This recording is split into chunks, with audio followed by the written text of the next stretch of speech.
বিসমিল্লাহির রহমানির রহিম। হে সমস্ত জগতবাসী, আজকে আপনাদের সামনে যে আলোচনাটি নিয়ে হাজির হলাম সেটি অবশ্যই প্রত্যেকটা মানুষের বেঁচে থাকতে হলে কেউ ঋণ হয়ে যাচ্ছে, কেউ ঋণ করে দিচ্ছে, কেউ এই ধরনের বিপদে পড়ে আছে। আমি এরকম ব্যক্তিদের জন্য আজকে যে আলোচনাটি নিয়ে আসলাম এবং যেই ফর্মুলা নিয়ে আসলাম, যেই নকশাগুলো নিয়ে আসলাম, অবশ্যই ঋণ পরিশোধের জন্য এবং অভাব মুক্ত হওয়ার জন্য যেই বিষয়গুলো দরকার একটা মানুষের, সেই বিষয়গুলো নিয়ে আজকে আপনাদের কাছে এসে পড়লাম। আচ্ছা, তো অবশ্যই আপনারা এই জিনিসগুলো খেয়াল করবেন এবং আপনারা বুঝে শুনে চলবেন এবং এই নিয়মগুলো পালন করলে ঋণ মুক্ত হবেন এবং অভাব মুক্ত হবেন। সচ্ছলভাবে যদি মানুষের পৃথিবীতে চলতে পারে তাহলে আল্লাহর ইবাদতটুকু করতে পারে। আর অতিরিক্ত অভাব থাকলে স্বভাব তো নষ্ট হয়, আল্লাহর পথ থেকেও আমাদের দূরে থাকতে হয়। তাই বলবো কি, হে সমস্ত জগতবাসী, অবশ্যই আমাদের এই চ্যানেলটির দিকে অবশ্যই লক্ষ্য রাখবেন এবং সাবস্ক্রাইব করে রাখবেন, পরবর্তীতে যেন আরও ভালো ভালো বিষয় আপনাদের সামনে উপস্থিত করে দিতে পারি। তবে অবশ্যই নিয়মগুলো আমি বলে দেব। সেই বিষয়গুলো হলো, দেখুন, যে ঋণ আদায় ও উদ্দেশ্য হাসিলের তদবির। যদি কোনো ব্যক্তি 41 বার সূরা মুলক পাঠ করে, তার ঋণ আদায়ের সুব্যবস্থা হয়ে যাবে ইনশাআল্লাহ। আচ্ছা, এবং যে কোনো নেক মাকসুদ পুরা হয়ে যাবে ইনশাআল্লাহ। আচ্ছা, আর এ সূরার নিম্নোক্ত নকশা লিখে মাদুলিতে ভরে সঙ্গে ধারণ করলে যে কোনো নতুন কার্যে সফলতা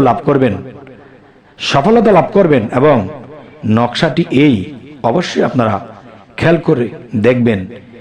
আর এই নকশাটি আপনি নিজে পবিত্র হবেন, সুন্দর মন নিয়ে পবিত্র হয়ে একটু উচ্চ স্থানে বসে এই কবজটি লিখবেন।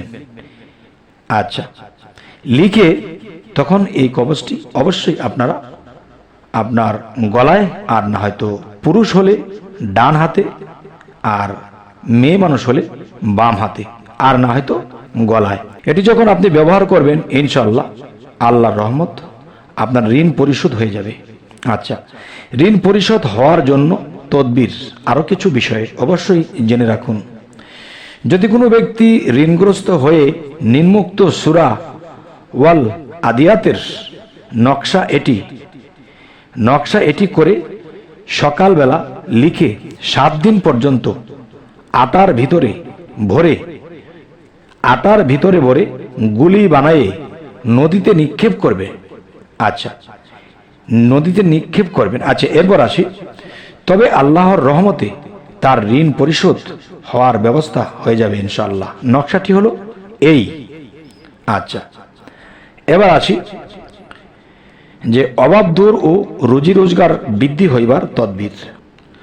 যদি কোনো ব্যক্তি সূরা ওয়াকিয়া 41 বার পাঠ করবে, তবে তার অভাব দূর হবে। আচ্ছা, এবং রুজি বৃদ্ধি হবে। আর সকালে ও বিকালে একবার করে এটা পাঠ করলে তার যে কোনো সৎ উদ্দেশ্য সফল হইবে। আর প্রত্যহ রাত্রে একবার করে পাঠ করলে যাবতীয় অভাব দূর হয়ে যাবে। এ সূরা নিম্ন নকশা কাগজে লিখে মাদুলিতে ভরে সঙ্গে ধারণ করলে আল্লাহর রহমতে তার অভাব দূর হয়ে যাবে। নকশাটি হলো এই। আচ্ছা, তো এবার আসবো যে পৃথিবীতে চলাকালীন অনেক মেয়ে মানুষের অল্প বয়সে বিয়ে হয়ে যায়, আবার কারো 20-25 বৎসর পর্যন্ত হয়ে গেছে, বিয়ে শাদী হয় না, এবং কি বিয়ের ঘর আসলেও টিকে না এবং সহজে আসে না। তাহলে এমন মেয়ে সে কি করবে?